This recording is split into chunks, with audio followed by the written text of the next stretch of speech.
no voy a poder dejar ingresar. Eso les voy a agradecer. Bien, vamos a dar inicio. Entonces, habíamos visto ya los elementos del instrumento público. Habíamos analizado cuáles instrumentos públicos puede autorizar el notario, cuáles son las formas de poder autorizar los instrumentos públicos. Creo que es importante que vayamos haciendo énfasis en cuanto a los elementos que hemos podido estudiar, y entonces vamos a ver si hay preguntas, si hay comentarios. Me imagino que estudiaron o leyeron algo al respecto de lo que hemos consignado. Está claro los testigos. Vean, estos temas son muy importantes, porque si no quedan claros desde el principio, después vamos a tener problema cuando pues, estemos redactando. No es lo mismo que saber cómo los vamos a aplicar al momento de redactar el instrumento público. ¿Cuál es la forma de redactarlos? ¿Cuál es la forma que vamos a darle a esos instrumentos públicos siguiendo los lineamientos que establece la legislación notarial? Y ¿se acuerdan que vimos en el semestre pasado?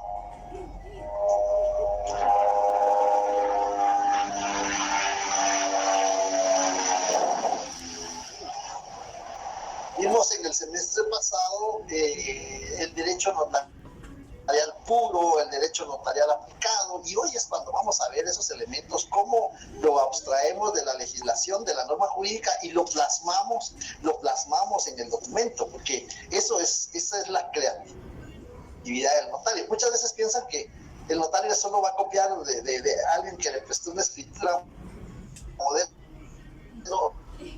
No es así, cada caso es diferente.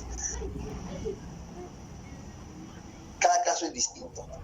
Las personas le manifiestan y dicen, mire, ¿cómo hago para constituir un usufructo? ¿De qué manera se puede constituir el usufructo? ¿Y qué pasa si la persona usufructuaria fallece y se lo puedo dar después a otra persona? Es decir, un usufructo sucesivo. Hay cosas que en la práctica hay que saber cómo vamos a aplicar esos conocimientos. Por eso yo les pido, si hay dudas, si hay comentarios, si hay observaciones, si hay dudas, inclusive si hay algo que me haya equivocado, a mí no me va a molestar. Al contrario, yo lo voy a agradecer porque es importante rectificar. Por ejemplo, me han rectificado los artículos, a veces por la premura, cito un artículo antes o uno después, pero me gusta que me corrijan, porque también eso contribuye para que todos estemos en lo correcto. Porque como a la hora de la evaluación, ustedes tienen sus leyes, tienen sus copias, tienen sus textos y tienen su forma ahí atrás haciéndole supa, entonces en ese momento sí hay que exigir, ¿no? Tienen que redactar, tienen que contestar con fundamento jurídico y tienen que redactar conforme la legislación lo regula. Habíamos visto los elementos personales en el instrumento público, sino elementos personales en el instrumento público, porque acordémonos que estos elementos personales, desde el punto de vista contractual, desde el punto de vista civil, reciben una denominación, ¿no? Mandante, mandatario, comprador, vendedor, arrendador, arrendatario. Eso es desde el punto de vista civil, pero desde el punto de vista contractual o del negocio jurídico. Pero, por ejemplo, en el testamento, el elemento personal desde el punto de vista civil es testador o testador, ¿no? Mientras que desde el punto de vista notarial es compareciente, otorgante. Entonces cambia. Bien, habíamos visto, no sé si hay dudas, si hay comentarios, si hay observaciones, porque sí, José Daniel, sí. Buenas tardes, licenciado. Sí, yo tenía dudas con respecto a los peritos, no sé si son obligatorios para el notario, no sé si me podría dar algún ejemplo de algún perito. Bien, los peritos son obligatorios. Me permití citar algunos ejemplos en la sesión anterior, por ejemplo, en el decreto 5477. ¿Se recuerdan que las normas, vimos las médicas relacionadas con el derecho notarial? Ya habíamos habíamos analizado las normas jurídicas de derecho notarial puro. El 8. Y el tercer grupo, normas jurídicas de jurisdicción voluntaria, ¿no? Son 3 clases de cuerpos jurídicos o de elementos jurídicos que el notario va a aplicar. Los artículos, aquí no son todos los artículos del Código Notariado. Por ejemplo, el artículo 1 no es derecho notarial puro, porque el derecho notarial puro son normas jurídicas o artículos, si ustedes quieren más fácil, artículos que regulan elementos de forma. Por ejemplo, artículo 13, artículo 29, artículos 31, artículos 55, literales A y literales B, artículo 63, artículo 63 del Código de Notariado, artículo 42. Bien, está bien, si están como oyentes, está bien. Miren, a mí no me perjudica, al contrario, si están como oyentes, pues claro, con mucho gusto. Siempre y cuando consignen su nombre completo, por favor. Sí, ese es el único requisito que yo les pido. Bien, ¿hay problemas con el internet? ¿Me escuchan? Y ese licenciado que se le cortó lo que decía, no se le entendió bien. Se escucha entrecortado, licenciado. Bien, voy a tratar de hablar más despacio. Tal vez se apague su cámara, licenciado, porque se le corta y no se entiende. Bien, no me reporta problemas a mí, pero voy a repetir. Vamos a apagar la cámara. A ver si ahí me escuchan. Les decía que las normas jurídicas, es decir, los elementos jurídicos del derecho notarial, los vamos a clasificar en 3 grupos. Eso se recuerdan quienes estuvieron el semestre pasado. Normas jurídicas de derecho notarial puro, que son el conjunto de artículos que se encuentran en el... sí, Adalis, le escucho. Licenciado, disculpe que lo interrumpa, pero cuando hicieron la pregunta con relación a los testigos de los peritos, perdón, desde ahí fue que hubo interferencia y no pude no escuché lo que usted dio la explicación porque se cortó completamente. Muy bien. Sí, es que estaba dando la respuesta, pero para dar la respuesta tengo que partir de la clasificación de las normas jurídicas relacionadas, que consiste en el conjunto de normas jurídicas, conjunto de artículos, ustedes quieren decirlo así, que regulan recursos públicos. Por ejemplo, artículo 29, artículo 31, artículo 42, artículo 55, artículo 61,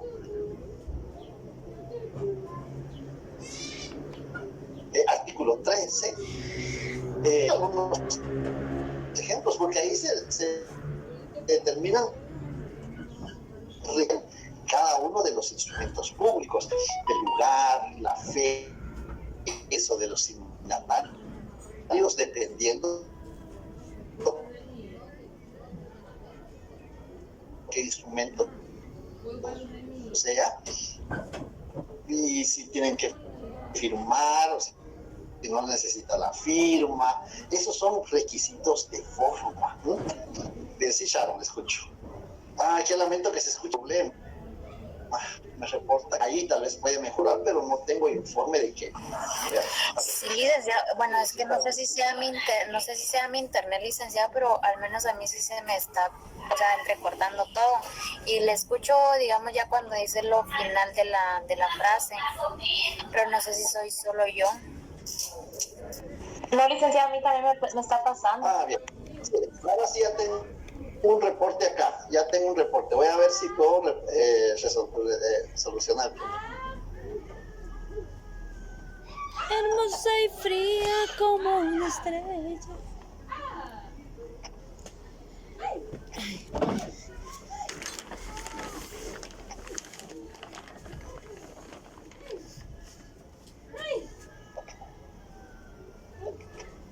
¿Qué onda? ¿Oigan gritos ahí?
Voy a salir, me dan un minuto, voy a salir para ver si no, o me escuchan bien ahí. Ya intenté ver cómo resolver el problema. No sé si me escuchan ahí. Se escucha mejor. También la imagen se escucha mejor. Vamos a intentar acercar más al micrófono, posiblemente eso. Entonces decía que el derecho notarial se integra por tres grupos de normas jurídicas. El derecho notarial puro, que son normas jurídicas o artículos que regulan requisitos de forma.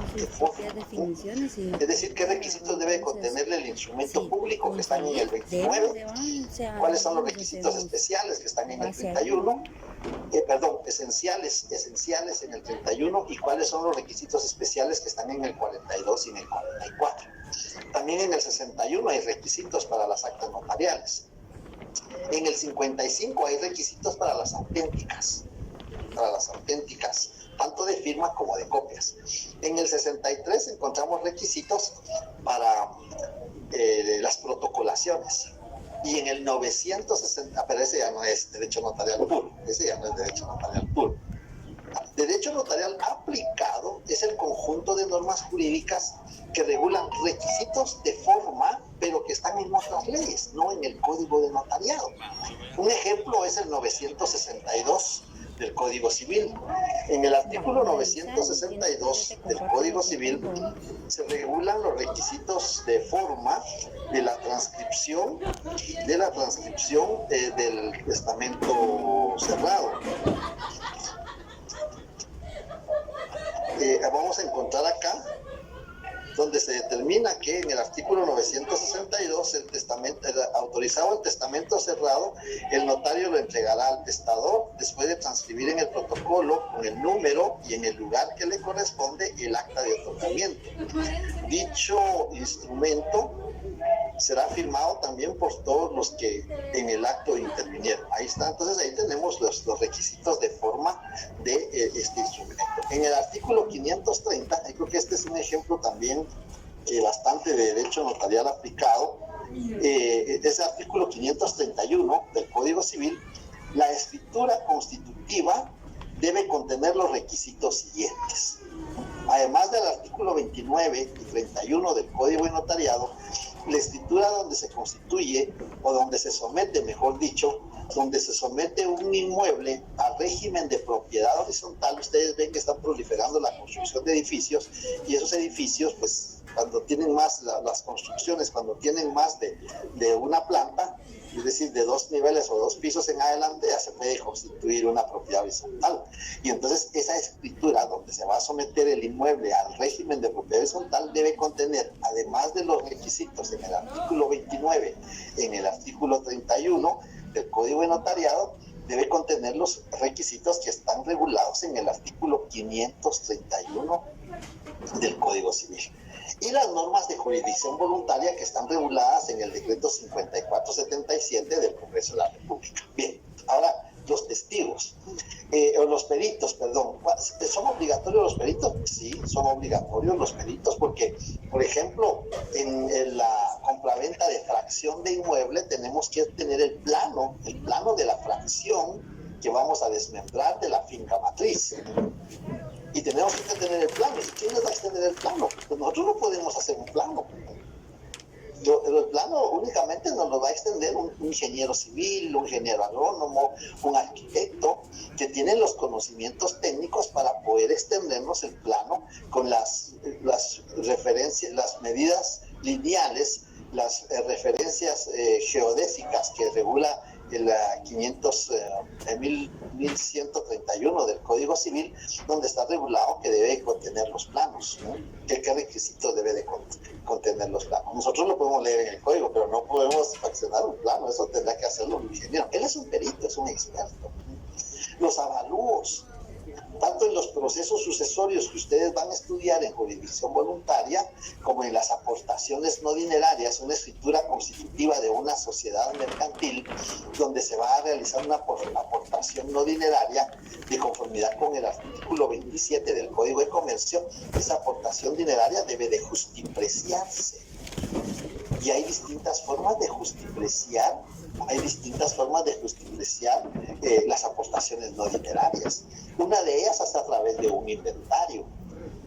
Y en el inventario debe de consignarse el valor con el que se está valuando. Tenemos que asistirnos de un perito que se llama valuador autorizado.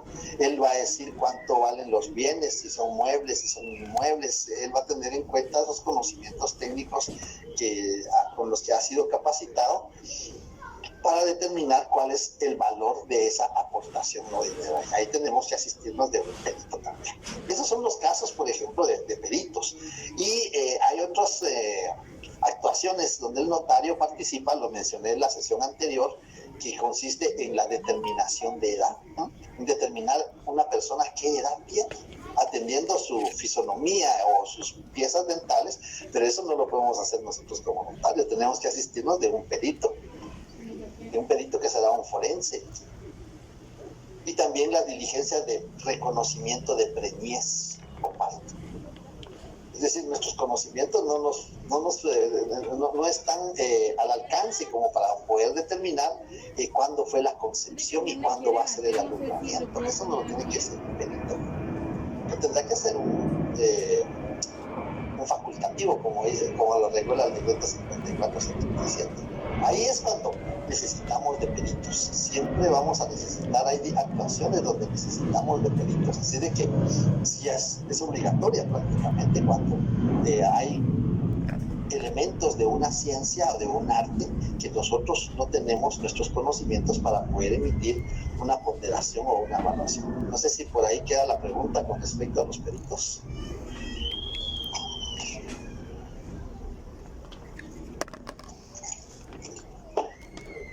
No sé si se escuchó. Sí, porque pareciera que estoy hablando aquí solo. No quieren participar ustedes. Espero que sí se haya escuchado. Bien. Ya que habíamos visto lo de los peritos, los traductores jurados, los intérpretes, veamos dónde están regulados. En el artículo 37, 38 de la Ley de Organismo Judicial está regulado el traductor jurado. Eso lo vamos a ver cuando veamos los documentos que vienen del extranjero. Ahí vamos a poder profundizar un poquito más en cuanto al traductor jurado. En el caso de los documentos que están redactados en idioma extranjero.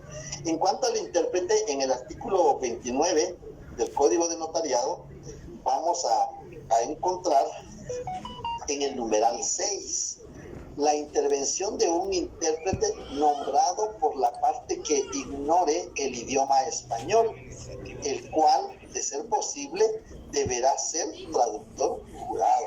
Si el intérprete no supiere o no pudiere firmar, lo hará por él un testigo, ¿no? Es que el intérprete tiene que firmar. Ahora que menciono esto, a estas personas que son auxiliares del notario, que intervienen en el instrumento público, por eso en el artículo 29 hay que ponerle mucha atención, porque en el artículo 29 vamos a encontrar regulado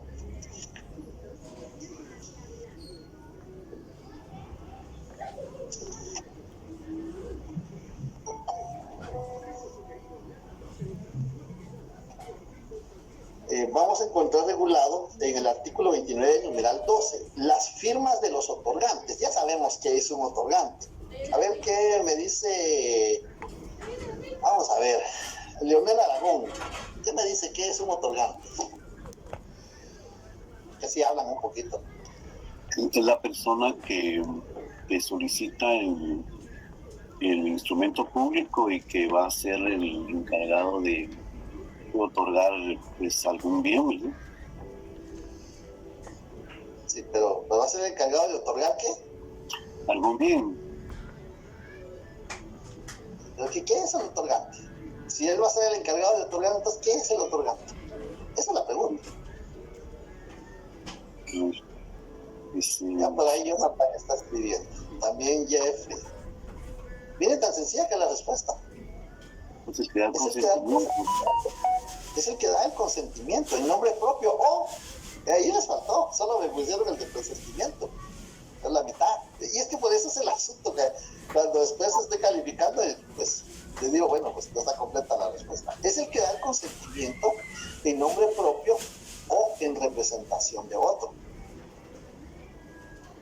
Y sí, así es, que da consentimiento con la firma, pero la pregunta es, ¿quién es el otorgante? ¿Quién es el otorgante? Es el que da el consentimiento en nombre propio o en representación de otro. Ahora, si yo pregunto, ¿cómo se da el consentimiento? Entonces ahí sí, con la firma, y si no sabe o no puede firmar, con la impresión dactilar, firmando a su ruego un testigo. Hay que ver bien las preguntas. Por eso es que después, cuando me piden la revisión de examen, yo con mucho gusto les doy, inclusive del final y revisiones de examen.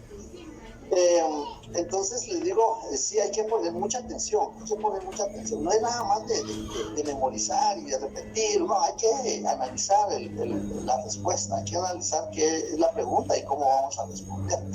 Y entonces les decía que a estas personas que firman, porque ya vimos aquí en el artículo 29, la firma de los otorgantes y de las demás personas que intervengan. ¿Quiénes son esas demás personas que intervengan? En el examen técnico profesional le digo al sustentante, hágame por favor, explíqueme quiénes son las demás personas que intervienen y cómo se les llama. Pues ahí tenemos que intervienen los testigos, los peritos, los expertos o peritos o expertos, el intérprete, el traductor jurado. Ellos intervienen y firman. Pongan atención, porque ellos firman. Y porque por eso se les llama, acordémonos que compareciente es la persona que solicita, como decía Leonel, pero él es compareciente, la persona que solicita la intervención del notario, la que requiere los servicios profesionales del notario. Él es el requirente o el compareciente, ¿no? Cuando llega ante el notario y le manifiesta que desea vender, que desea comprar un inmueble, pues se está constituyendo en compareciente. Y es la persona que requiere también los servicios profesionales o la atención del notario. Ellos firman, tienen que firmar. La firma de los otorgantes. ¿Y quiénes son los otorgantes? Las personas que se obligan, las personas que ejercen un derecho y que contraen una obligación. Ellos son los otorgantes. Pero ¿y quiénes son las demás personas que intervienen? Las demás personas que intervienen son los testigos, los peritos o expertos, el intérprete, el traductor jurado. Ellos firman, pero vean la diferencia. Vean la diferencia, pónganle mucha atención. Yo por eso les mando ahí, por ahí les voy mandando mensajitos, Lo que tienen que hacer es poner mucha atención, porque yo sé que a veces se encienden y solo están haciendo otra actividad y están escuchando. Algunos vienen conduciendo, otros están trabajando, pues, no sé qué están haciendo. Realmente hay que ponerle atención a esto. Ellos firman, pero no se obligan. El testigo firma, el perito firma, el traductor firma, el intérprete, pero no se obliga. Esa es la diferencia. Y por eso se les llama comparecientes concurrentes. Entonces vamos a tener comparecientes, quienes son los otorgantes que firman y se obligan, ya sea en nombre propio o en representación de otro. Ese otro puede ser una persona individual o puede ser una persona jurídica. Ellos son comparecientes. Y el compareciente concurrente es el que firma el instrumento público, pero no se obliga. El testigo no se obliga. El testigo solo es un auxiliar del notario. El perito tampoco se obliga. Eso sí, ellos bajo juramento. Tanto el intérprete, el traductor jurado y los peritos tienen que emitir su dictamen o tienen que hacer la traducción o la versión al idioma oficial bajo juramento. Bajo juramento. Quien jurare decir la verdad ante autoridad competente comete el delito de perjurio. Y faltare a ella con malicia, ese comete el delito de perjurio. El notario es autoridad competente, sí. Teoría funcionalista. ¿Se recuerda que eso lo estudiamos en el semestre pasado? La teoría funcionalista. Al notario se le considera, se le refuta, se le equipara como funcionario público. Y por eso puede recibir declaraciones bajo juramento. Y si se faltare a la verdad con malicia, se incurre en el delito de falso, de perjurio. También el notario puede recibir declaración testimonial, ya lo vamos a ver en el artículo 442 del Código Procesal Civil y Mercantil. El notario puede recibir declaración de testigos. Y si se falta la verdad en la declaración, entonces la persona comete el delito de falso testimonio. Entonces hay que analizar bien cómo el derecho notarial tiene relación con el derecho. Entonces, en conclusión, a los auxiliares del notario se les llama comparecientes concurrentes. ¿Por qué se les llama así? Se les llama así porque firman, pero no se obligan. Fundamento jurídico, artículo 29, numeral 12. Ahí se menciona que firman. Y de las demás personas que intervienen. La firma de los otorgantes. Y de las demás personas que intervienen. Ellos, los que intervienen únicamente pueden ser los comparecientes concurrentes o los auxiliares del notario. ¿Queda claro ahí? ¿Dudas? Comentarios, observaciones. A ver qué dice Aura Elizabeth, que está levantando la mano. Después Jeremy creo que está bien, pero a ver qué dice Aura. Okay, buenas tardes, Lick. Mira, solo tengo una duda, porque, bueno, yo tenía esa duda hace ratos de lo de los testigos. Por ejemplo, a la hora de que usted dice de que como son concurrentes, ellos no se obligan. Pero en sí a la hora, por ejemplo, de que en algún momento sí se tenga algún inconveniente de que tal vez era algún testigo falso, algo por el estilo, ¿en quién recae la responsabilidad? En ellos. Porque ellos lo hacen bajo juramento del notario. El infracción notario puede juramentar al intérprete, quien manifiesta que se conducirá con la verdad en la presente diligencia, y el infractor notario procede a advertirle, ya sea del delito de falso testimonio o del delito de perjurio, según sea testigo o según sea auxiliar del notario. Ok. Gracias. La responsabilidad es del auxiliar, no es del notario. Sí, exacto. En el numeral 6, la intervención de un intérprete nombrado por la parte que ignore el idioma español. Yo no lo estoy nombrando, lo está nombrando la parte interesada.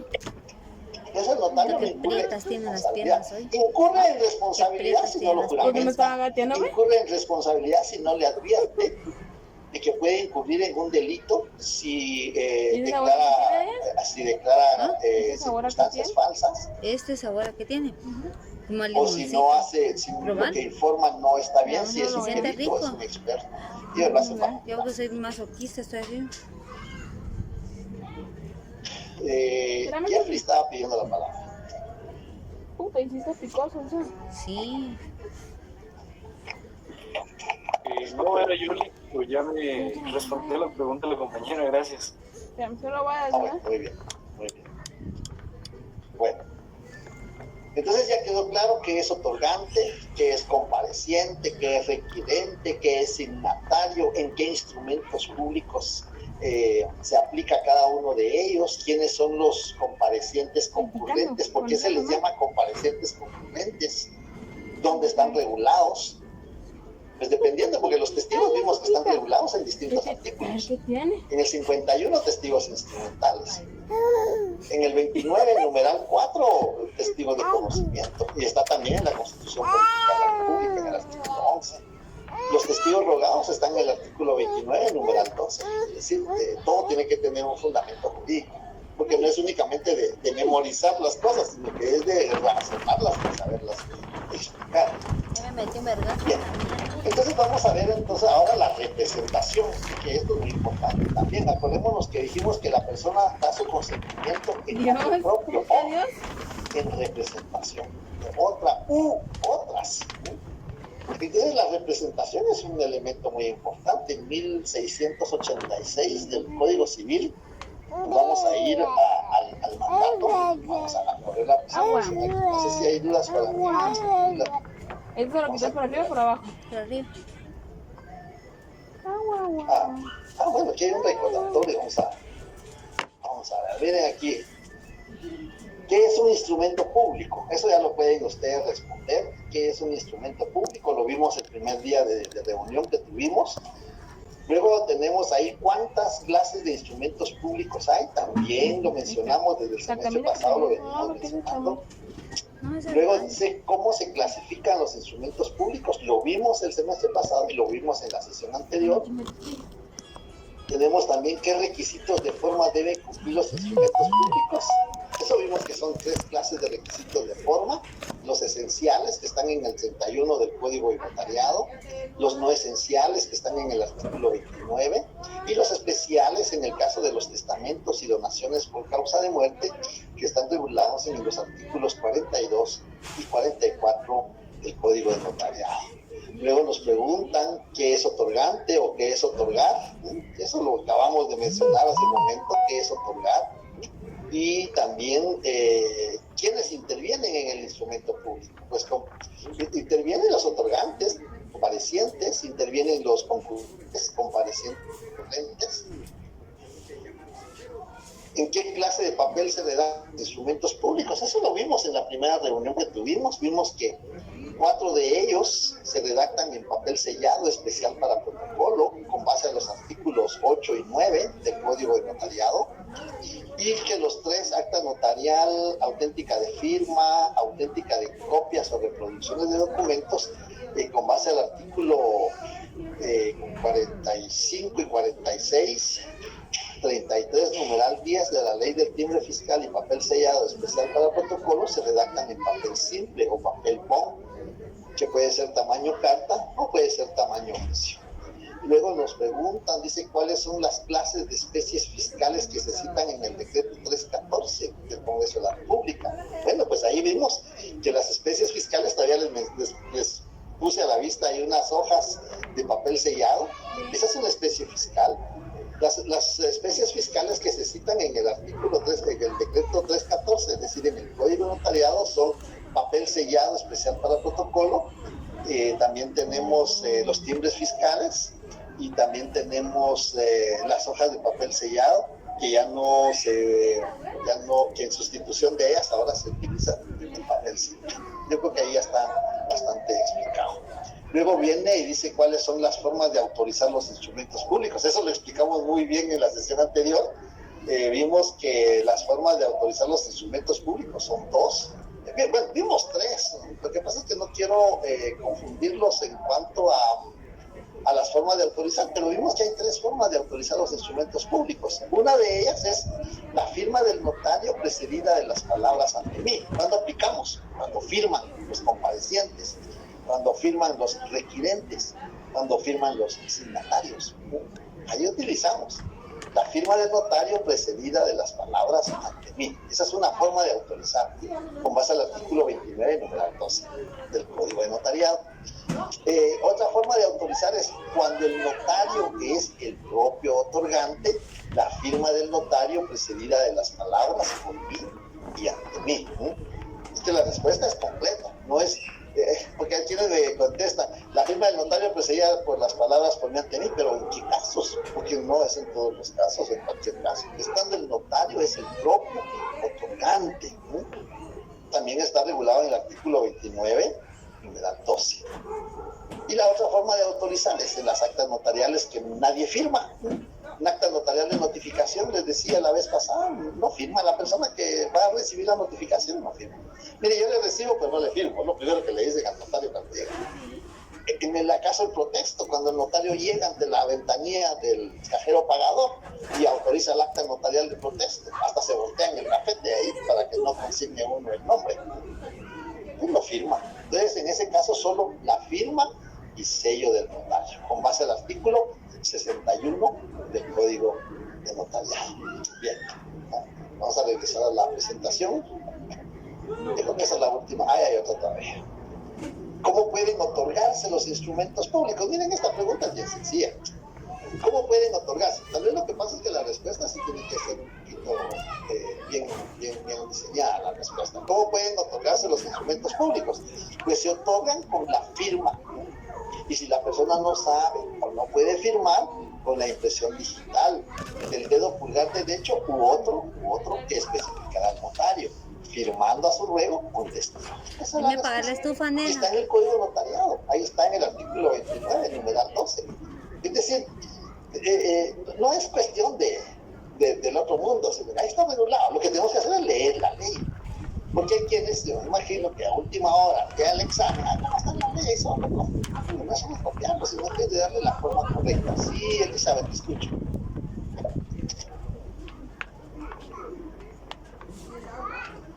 Te escucho, Elizabeth.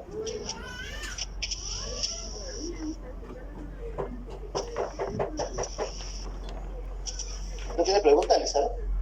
Ahora, Elizabeth, no sé qué hago, Elizabeth.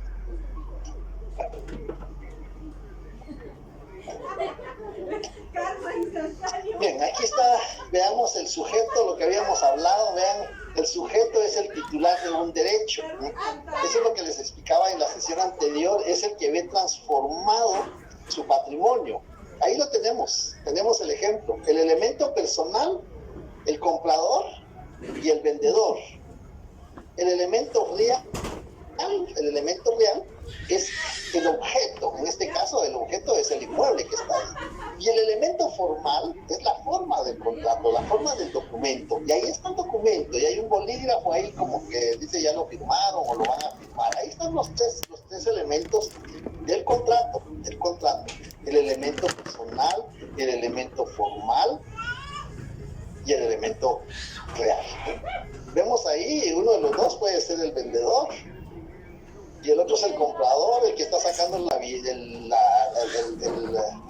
dinero del billete, de la billetera, pues se intuye que es el comprador y la otra persona ya los está contando, se supone que es la vendedora, ya recibió su satisfacción el dinero y ahí está el documento.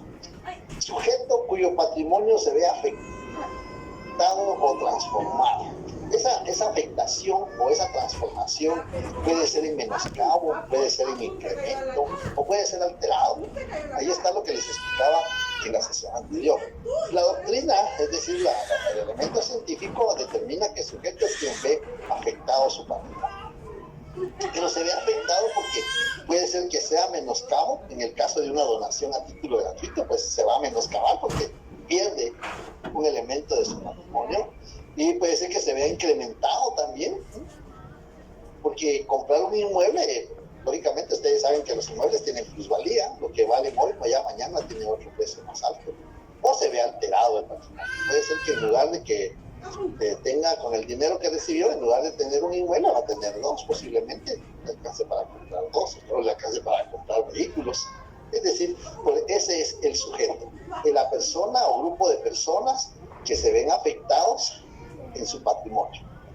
Y ahí están las formas como puede verse la afectación. Ahora, parte. ¿Qué es parte? Muchos tratadistas argumentan que en derecho notarial no hay parte, porque ellos mencionan que parte es en el caso de los procesos cuando hay derechos subjetivos en conflicto. Pero en derecho notarial sí hay parte. Parte es la persona o grupo de personas que representan un mismo derecho. ¿Qué es eso de representan un mismo derecho? Bueno, pues el derecho del vendedor, el derecho del comprador. Si ustedes se recuerdan en el Código Civil cómo está regulado, derechos del vendedor, derechos del comprador, ahí están regulados. Y entonces parte es la persona o grupo de personas que representan un mismo derecho. Puede ser que el vendedor sea una persona, pero los compradores son 5. Por eso se dice, es la persona o grupo de personas que representan un mismo derecho.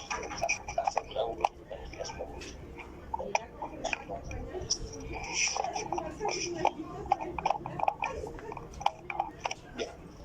Entonces, por eso es parte, ahí está. Es quien está creando, modificando o extinguiendo una obligación. Es parte. La persona o grupo de personas que están creando, que están modificando, que están extinguiendo una obligación, y así lo regula el 1517 del Código Civil. Ahí está el fundamento jurídico. Ve artículo 29, numerales 6, numeral 12. Ve artículo 1517, eso es lo que aquí sí les hago la observación. 29, numeral 6 y numeral 12 es del Código de Notariado. Ahí sí hay un error de parte. Pero 29, numeral 6 y numeral 12 son del Código de Notariado. Ahora, 1517, 1518, 1519 sí está correcto, son del Código Civil. Vean, hasta los artículos están ahí ya consignados. Ya son los que los lean y los analicen. Eso es lo que me interesa. Porque, de veras, les digo, miren, en el examen me consiguen un montón de artículos. Me escriben ahí. Pero ya sé qué artículos aplican y qué artículos no aplican. Y si tengo dudas, pues como tengo mis leyes para calificar, ahí voy a consultar si aplica o no aplica el artículo que me están consignando. Bien. Luego también dice, la parte puede ser uni o pluripersonal. Es lo que les decía. Puede ser una persona vende, otra persona compra. Pero puede ser que una persona venda y 5 personas compren. O que 5 personas compren una venta, ¿sí? Puede ser unipersonal o pluripersonal. Eso lo encontramos en el artículo 464 del Código Civil, la pluripersonalidad, es decir, la copropiedad. Ahí lo vamos a encontrar en el artículo 464 del Código Civil. En este caso dice la parte es unipersonal, sí, en el 464. Y luego en el 485 del Código Civil, en este caso, la parte es pluripersonal, la copropiedad. Vean que hasta los fundamentos jurídicos están aquí. Ya son los que los estudien y que los analicen, porque no es de copiar. Alguien me escribe y me dice, yo contesté el examen textualmente como usted lo explicó, y es que no es de eso. La respuesta de usted va a ser totalmente diferente a la explicación que yo le estoy dando. Y me insistió el estudiante. Me decía, yo es que yo le copié las respuestas, yo respondí como usted textualmente lo explicó. Las preguntas. Gracias, Kelly. Bien, entonces vemos ahí que ya tenemos que es parte. Vamos a correr la presentación. El otorgante, vean, ahí está, hasta la gráfica está ahí. Otorgante es quien da el consentimiento a través de la firma. Ahí está, la persona está firmando. Y cuando no puede o no sabe firmar, Estelita, Estelita, le llamo cuando salga de clase, y Estelita linda, ¿verdad? Sí, doña Estelita, no tenga problema. Entonces, perdón, discúlpeme. Entonces le decía que ahí está la gráfica, está la impresión digital del dedo pulgar derecho, materializando el consentimiento a través de la impresión digital. Sí, por favor, no me van a decir huella, por favor, no me van a escribir huella, por favor, sí. En derecho notarial no hay huellas. Así, Tavares de Carvalho, tratadista italiano del derecho notarial, el ser humano no deja huella. Aunque muchos lo toman desde su punto de vista. En otras áreas del derecho sí, criminología posiblemente, o en derecho penal o procesal penal, pues podrán haber huellas, como ya es el léxico de cada área del derecho. En derecho notarial, no, en derecho notarial es impresión digital del dedo pulgar derecho, o si no, puede con el dedo pulgar derecho otro que el notario debe de especificar. Así lo regula el artículo 29, numeral 12 del Código de Notariado. Veamos en el artículo 29, numeral 12, donde se determina, dice, si el otorgante no supiere o no pudiere firmar, pondrá la impresión digital de su dedo pulgar derecho, y en su defecto otro que especificará el notario, firmando por él un testigo. Ahí está práctica. ¿Qué clase de testigos? ¿Cómo se le llama a ese testigo? Pues ahí está, ya vimos cómo se llama el testigo que va a firmar por la persona que no puede hacerlo, o que no sabe hacerlo, que son dos cosas totalmente diferentes. Bien, entonces ahí tenemos el otorgante, el compareciente. El compareciente es la persona que está presente. Ahí tenemos en el lado izquierdo está el notario, que tiene su código ahí a la derecha, y enfrente del notario están los comparecientes. Compareciente es de presentarse una persona ante otra en un lugar determinado. Ahí vemos que ahí se intuye que está en la notaría o en el despacho, en el bufete, en la oficina, no sé cómo quieran llamarlo ustedes. Es la persona que pide en nombre propio o en representación de otro que el notario actúe. Es decir, quien llega personalmente o por apoderado ante el notario, y se le denomina así en el caso de las escrituras públicas. Ahí está claramente la observación. En las actas notariales se le llama requirente o requirente, con base al artículo 61 del Código de Notariado. Entonces, ahí tenemos gráficamente qué es compareciente. Luego vamos a ver ahí los comparecientes concurrentes. Si vemos, en medio está el notario, en uno de los lados están los comparecientes y en el otro lado están los comparecientes concurrentes. Las características del compareciente concurrente, que está presente ante el notario. Vemos, ahí está presente, se ve que están las personas presentes. Interviene directa o indirectamente. ¿Por qué directa o indirectamente? Por ejemplo, los ingenieros, los agrónomos o los arquitectos, ellos extienden el plano. Ellos extienden el plano. Ustedes, me imagino, en alguna oportunidad han visto un plano y se van a dar cuenta que lleva la firma del autor del plano, ya sea el arquitecto, el ingeniero agrónomo o el ingeniero civil. Entonces lleva la firma. Entonces ellos intervienen indirectamente, porque el notario lo que recibe es el plano. El ingeniero no llega, ni el arquitecto o el ingeniero agrónomo no llega. Ellos nos mandan el plano. Y por eso también tenemos que poder ver cómo vamos a leer el plano. Ustedes ven los planos, tienen un rectangular donde están los azimut, los lados, los minutos, los segundos, la distancia, los rumbos. Y entonces eso fue hecho por un experto, un perito. Entonces interviene directa o indirectamente. ¿Quiénes intervienen directamente? Los testigos, porque ellos tienen que estar presentes. Los instrumentales están presentes. Los de conocimiento están presentes. Los rogados están presentes. Todos tienen que firmar. Entonces ellos participan directamente. Y en el caso del plano, el experto no participa directamente, sino indirectamente a través del documento que se llama plano, que es el que se les va a entregar. Y otra característica es que no se obliga. Ellos no se obligan, ellos son solo auxiliares del notario. Mientras que los comparecientes, los otorgantes, sí ejercen derechos y contraen obligaciones. Y como consecuencia de eso, se obligan. Ahí está, dice ejemplo, están los peritos, los expertos, los intérpretes y los testigos. Y ahí traté yo de ejemplificarlo con esta imagen que tenemos, donde está el notario en medio, están los comparecientes al lado izquierdo o al lado derecho, como ustedes prefieran, y los testigos que están ahí. Como son dos testigos, pues podría ser que sean testigos instrumentales. Bien. Ahí están los auxiliares del notario. Jurídicamente se les llama auxiliares a las personas que ayudan a otras en el ejercicio de una función. Acordémonos que el notario con base al artículo 154 de la Constitución Política de la República, el notario ejerce una función pública, ¿no? Y esa función pública necesita de auxiliares que le coadyuven al notario en el ejercicio de su profesión. El notario tiene fe pública, artículo 1 del Código de Notariado, y en ocasiones debe de asociarse de personas que por su profesión tienen conocimientos técnicos, los peritos, por ejemplo, los facultativos, los médicos, los arqueólogos o los antropólogos, los forenses, tienen esos conocimientos técnicos y científicos que nos van a ayudar a poder autorizar el instrumento público de la manera correcta. Los cuales dice el notario debe de aplicar, ¿no? por sus conocimientos. Ahí están los ejemplos. El 1131 del Código Civil, ahí vamos a encontrar la circunstancia de los planos. 1131 del Código Civil.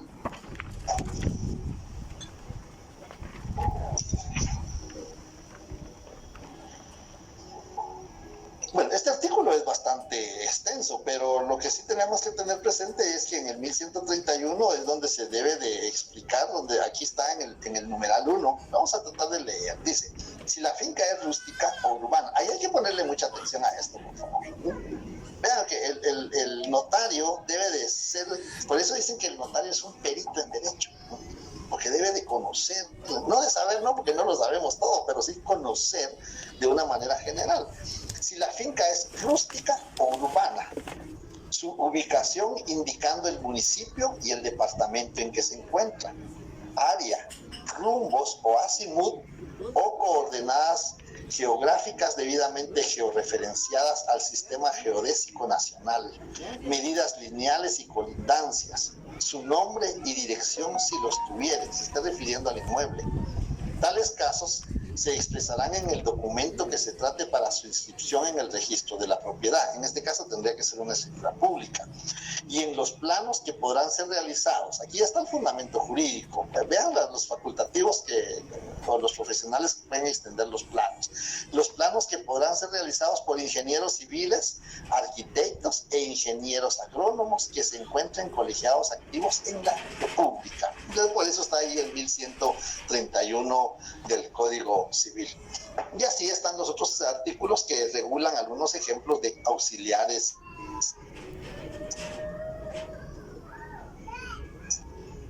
del notario.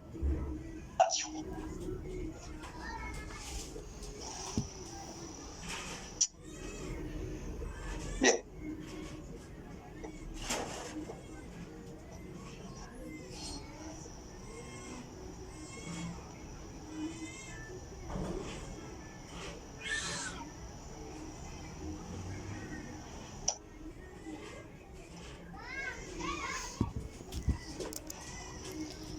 ¿Quiénes son los auxiliares del notario? Pues eso ya lo vimos, ya lo explicamos, son los testigos. El testigo es la persona que da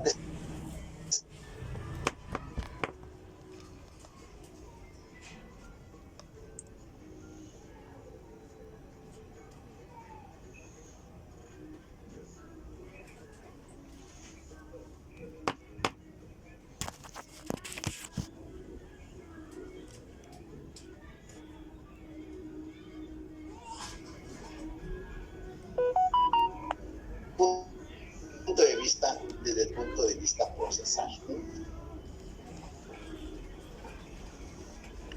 civil. Eso desde el punto de vista.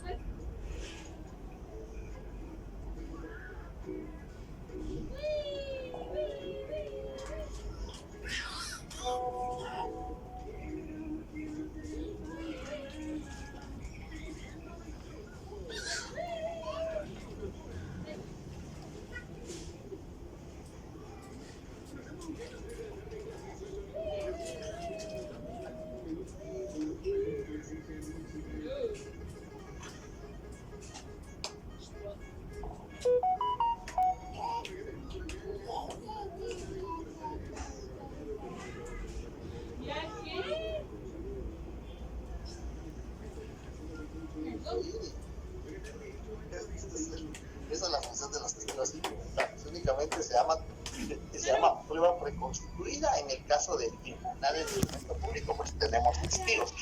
Los tratadistas del derecho notarial se preguntan y dicen, bueno, si el notario tiene fe pública no necesitaría testigos.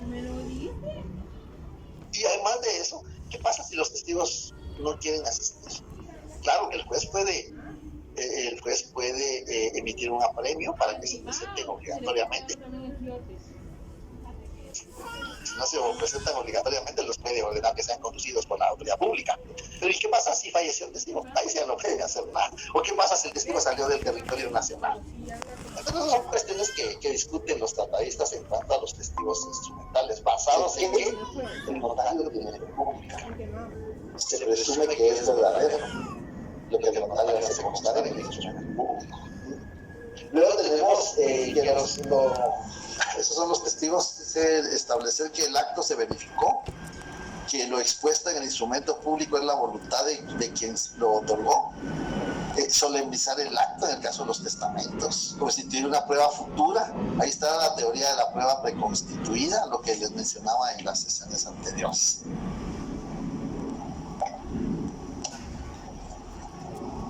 Aquí tenemos el testigo de abono, pero el testigo de abono es otro nombre que recibe el testigo de conocimiento. Son las personas que colaboran con el notario identificando al compareciente o requirente, al cual conocen cuando aquel no puede identificarse por los medios legales. Ya eso, cuáles son los medios legales, ya lo vimos en la sesión anterior. Alguno de ustedes contestó cuáles eran los medios legales. Los testigos rogados, llamados también testigos de asistencia, es la persona que firma a ruego del otorgante o requirente que no puede o no sabe firmar. La persona que no puede o no sabe firmar materializa su consentimiento dejando la impresión digital, firmando por él un testigo. Y ahí está el fundamento jurídico, artículo 29, numeral 12, del Código de Notariado. Aquí sí está la observación. Esto ya lo vimos, leímos cuáles son las calidades para ser testigos. Alguno de ustedes me hizo favor de leer el artículo 52 del Código de Notariado. Ahí tenemos el intérprete. Ahí hay una persona que le está vertiendo de señas al notario, que es lo que le está manifestando el compareciente. Puede ser un intérprete. Y tenemos el traductor jurado, que más que todo se refiere a idiomas extranjeros. Ahí tenemos la intérprete, que puede ser en cualquiera de los idiomas extranjeros, porque de conformidad con el 144 de la Constitución Política de la República, el idioma oficial es el español. Y con base al artículo 13, numeral 1 del Código de Notariado, los instrumentos deben de redactarse de manera legible, sin abreviaturas y en español. Y el artículo 29, numeral 6, regula que el notario puede asociarse de un traductor jurado para el caso de los comparecientes que no puedan hablar el idioma oficial. Y también lo encontramos en el artículo 31, numeral 4, como requisito esencial. Ahí tenemos los peritos o los expertos. Dice que la persona experimentada o especializada que tiene grandes conocimientos en una materia y que puede auxiliar al notario en el ejercicio de la función notarial. Ya vimos ingenieros, arquitectos, ingenieros agrónomos, en el caso de los planos, con base al 1131, numeral 1 del Código Civil. Los evaluadores también, que están regulados en el artículo 555 del Código Procesal Civil y Mercantil, o el evaluador. Ejemplo de expertos, ahí tenemos un facultativo, un médico, que en caso del reconocimiento de preñez o parto, la determinación de edad. Tenemos un ingeniero, un arquitecto que está elaborando los planos. Esos son ejemplos de expertos o de peritos. Bien, no sé si hay alguna duda antes de pasar al tema de la representación. Si hay alguna duda, algún comentario. Están muy calladitos ustedes. Parece que yo estuviera aquí como loquito, hablando solo con esta máquina y la cámara.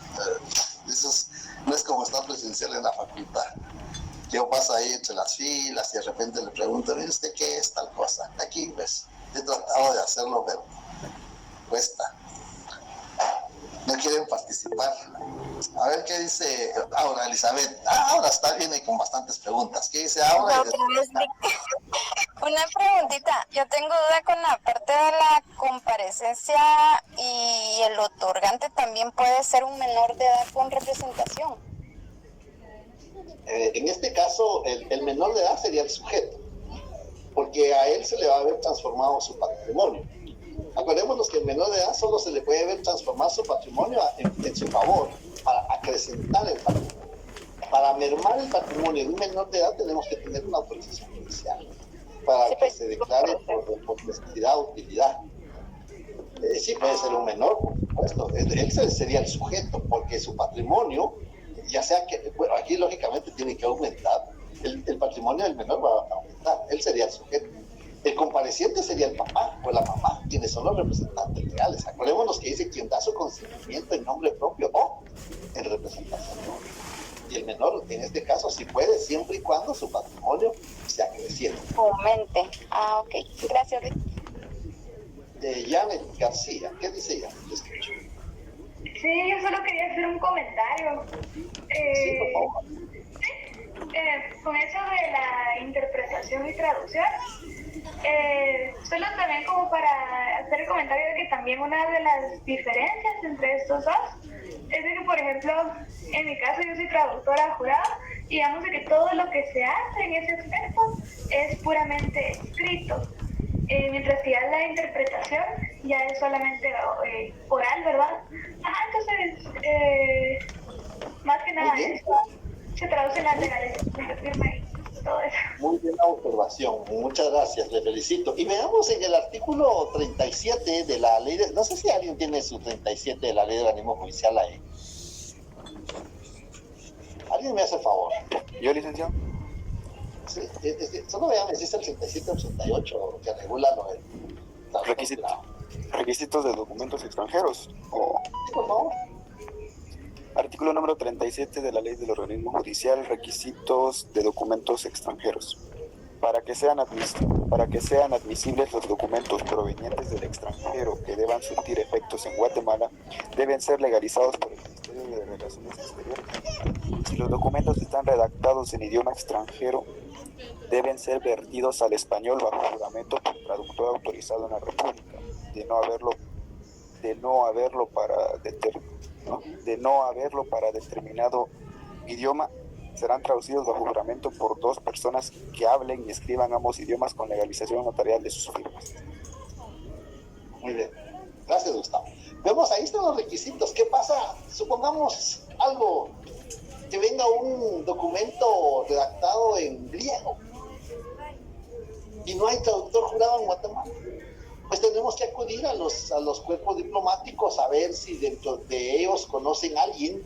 Tendrían que ser dos personas, aunque no sean traductores jurados, pero tienen que ser dos personas que sepan el idioma de Guatemala, que sería el idioma oficial, y el idioma en el que viene redactado el documento. Dos personas, bajo juramento y con su firma legalizada.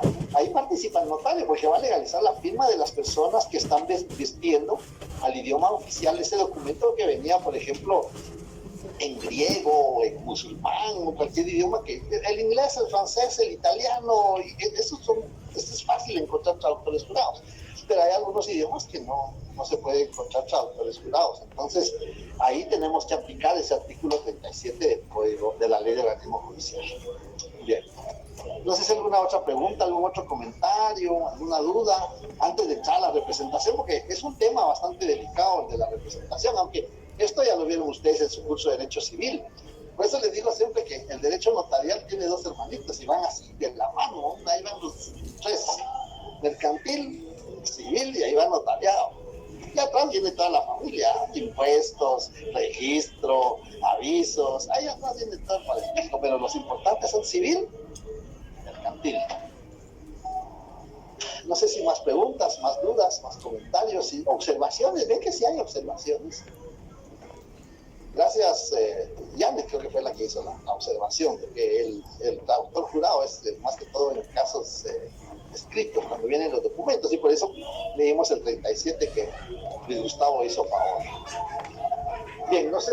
alguna otra duda, algún comentario? Si no, entramos a la representación. Ustedes, 1686, lo que es del Código Civil. Sí, Candy, le escucho. No, bien, gracias. 1686, vamos a ver, para no equivocarnos. Sí, aquí está, el mandato. Este es importante. Veamos la representación. ¿Qué es la representación? Bueno, es cuando una persona individual o jurídica, acordémonos que las personas jurídicas ejercen derechos y contraen obligaciones. ¿A través de qué? A través de su representante legal. Disculpen, pero creo que en las vecindades hay un poquito de bulla y no sé si me escuchan bien, pero espero que sí. Entonces les decía que la representación es cuando una persona encomienda a otra que lo represente, ya sea porque no puede, sencillamente no quiere, ¿sí? No quiero ir, delego mi representación en otra persona. Ahí tenemos alguna más o menos definición, cuando una persona individual o jurídica encomienda a otra que realice por ella uno o más actos o negocios, ya sea porque la primera no puede o no quiere encargarse directa y personalmente de las. Pero hay casos, por ejemplo, el testamento no puede otorgar representación para otorgar testamento, está prohibido por la ley. Por eso el testamento se dice que es personalísimo, porque solamente lo puede otorgar el testador. Bien. Veamos, vamos a pasar acá. Vamos a ver las clases de representación. Ahí está. Aquí vamos a ver un poquito de esto. Aunque esto ya ustedes lo vieron, pero es un repaso, ¿verdad? Vemos ahí está la persona, está el mandante o poderdante, está la notaria recibiendo la información y ahí a un costado está el mandatario. No sabemos quién es el mandatario, pero ahí está la mandante, la notaria y el mandatario. Esto está regulado, ahí está, 1686, 1687 al 1696 del Código Civil. Ahí están los artículos que nos sirven de fundamento jurídico. ¿Cómo puede ser la representación? Bueno, dependiendo de qué punto de vista la vamos a analizar, ¿cómo puede ser la representación? Vamos a ver que la representación, y vamos a ver, ahí están las facultades, la notaria le está delegando a través del instrumento público las facultades que la mandante o mandataria le está facultando. Aquí vamos a encontrar las clases de representación. Esto, como les decía, esto ustedes ya lo estudiaron en su curso de Derecho Civil. Representación legal. Es cuando la ley establece a quién le corresponde la representación legal. En el caso de los menores de edad, alguien preguntaba de un menor de edad, que era el tema que íbamos a tratar. En el artículo 252 del Código Civil se encuentra regulada la patria potestad, 252 del Código Civil. La patria potestad se ejerce sobre los hijos menores conjuntamente por el padre y la madre en el matrimonio y en la unión de hecho, y por el padre o la madre en cuyo poder esté el hijo en cualquier otro caso. Es decir, la patria potestad se puede ejercer conjuntamente los dos, separadamente o indistintamente. Indistintamente, hoy llega el papá, mañana llega la mamá, porque no pudo llegar por alguna cuestión laboral, X. Entonces, por eso, ahí está en el 252 del Código Civil, la patria potestad. ¿Quién la ejerce? ¿El padre o la madre? Y en el 254 del Código Civil, ¿qué comprende la patria potestad? Dice, la patria potestad comprende el derecho de representar legalmente al menor o al incapacitado en todos los actos de la vida civil. Ese es un elemento que comprende la patria potestad. Representar legalmente al menor o al incapacitado. ¿Y cuál es el otro contenido de la patria potestad? La administración de los bienes. Pero lo que nos interesa a nosotros es la representación, porque alguien, Aura Elizabeth, preguntaba algo sobre la representación, si es sujeto, si es compareciente. El menor de edad va a ser sujeto. Miren, muy buen ejemplo. Ahí entendemos bien quién es el sujeto, porque el patrimonio de él se va a ver aumentado. Y el compareciente es quien lo representa, porque va a ir ante el notario. Es posible que el menor ni llegue. Es posible que el menor ni va a llegar. Y le va a decir, mire, yo ejerzo la patria potestad, aquí está el documento con que acredito, y el inmueble va a quedar a nombre de mi hijo o de mi hija. Entonces ahí tenemos, esa es la representación legal, cuando la ley determina a quién le corresponde. ¿Alguien tiene su código de comercio ahí? No lo traje. ¿No tiene su código de comercio alguien por ahí? No, yo lo tengo aquí. Yo lo tengo, licenciado. Vamos a ver, Josué Daniel. Gracias, Dios. Buenas tardes, licenciado. Buenas tardes, Josué. 47 del código de comercio, por favor. 47. Ahora voy a empezar en su...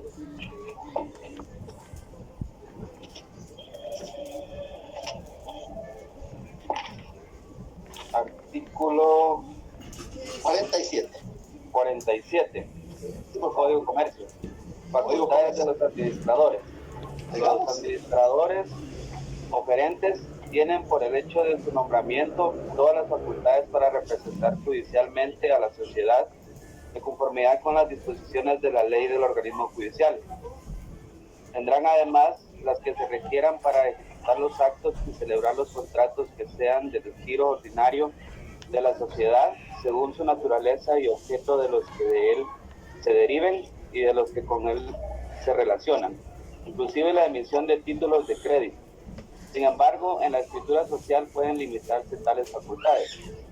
Para negocios distintos de ese giro necesitarán facultades especiales detalladas en la escritura social, en acta o en mandato. Muy bien, gracias, José. Ese último párrafo hay que ponerle mucha atención, ¿no? Porque ahí tenemos que saber cuál es el giro normal, en qué casos necesita autorización especial. Hay que ponerle mucha atención a ese artículo. Y Jeffrey quería leer, hágame favor, Jeffrey, 164 del Código de Comercio. Aquí hay para todos. Claro, ahorita lo leo. 164. Ahí en el 47 anoten PER 164 de este código. Y en el 164 anoten PER 47. Así se van haciendo las llamadas. Artículo 164. Representación legal. El administrador único o el consejo de administración, en su caso, tendrán la representación legal de la sociedad en juicio y fuera de él, y el uso de la razón social, a menos que otra cosa disponga la escritura constitutiva. El consejo de administración podrá otorgar poderes a nombre de la sociedad, pero el administrador único podrá hacerlo solamente si estuviere facultado para ello por la escritura social o por la asamblea general. Ven entonces cómo, si leemos el 47 y el 164, ¿quién puede ser el representante legal de una sociedad mercantil? El gerente, el consejo de administración, el administrador único. Ven cómo ahí van girando varios elementos. No es solo el gerente o no es solo el administrador único, es el consejo de administración. Bueno, pero alguien me dirá, el consejo de administración es un órgano colegiado, consejo de administración. Son como mínimo 3 personas. Y entonces, ¿quién va a ser el representante legal? Bueno, pues va a ser el que presida el consejo de administración, porque dentro de los 3 o dentro de los 5 que compongan o que integren el consejo de administración, tiene que elegir un presidente, uno que presida. Y el que preside puede ser el representante legal. También los otros lo pueden ser, por supuesto. Ven cómo no es únicamente de contestar el gerente, no. ¿Quién ejerce la representación en una sociedad mercantil? No es únicamente decir el gerente general. Ahí tenemos que integrar la norma jurídica. 47 y 164 del Código de Comercio. ¿Estamos ahí? Esa es representación legal. Porque la ley, el Código de Comercio, el Código Civil, en el caso de la patria potestad, determina quién es el representante legal. Y en el Código Civil hay otro ejemplo en el Código Civil, por aquí está. Ahorita les voy a, en el 500, hay otro ejemplo de representación legal.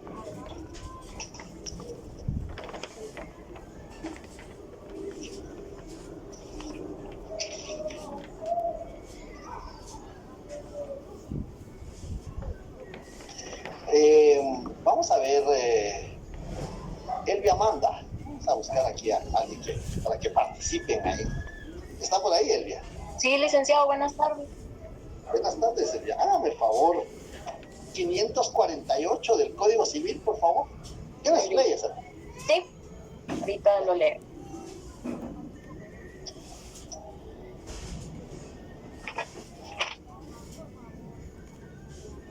...548, ¿verdad? Artículo 548. Facultades del administrador. El administrador es el representante legal de los propietarios en todos los asuntos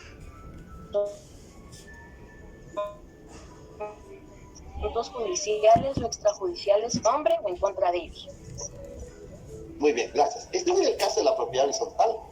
En el caso de la propiedad horizontal, ahí hay un administrador y él es el representante legal por disposición de la ley. Y vieron la representación, pudieron estudiar algunos casos de estos. Bien, entonces, no nos da viernes que podamos hacer nuestra redacción. Siempre les recomiendo tener una hoja de papel español porque el día viernes ya tenemos elementos para consignar compareciente, otorgante, quién actúa en representación.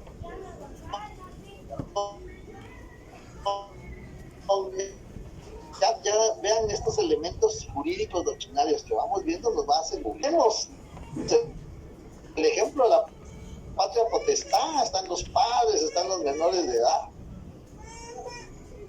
Nuevamente, artículos 252 y 254 del Código Civil. Ahí está lo de la persona jurídica. Y ahí tenemos los artículos. En el Código Civil también están las personas jurídicas de carácter civil, de carácter mercantil, las asociaciones, las cooperativas, la fundación. Ahí tenemos los fundamentos jurídicos que habíamos mencionado ya en el desarrollo de la sesión de hoy.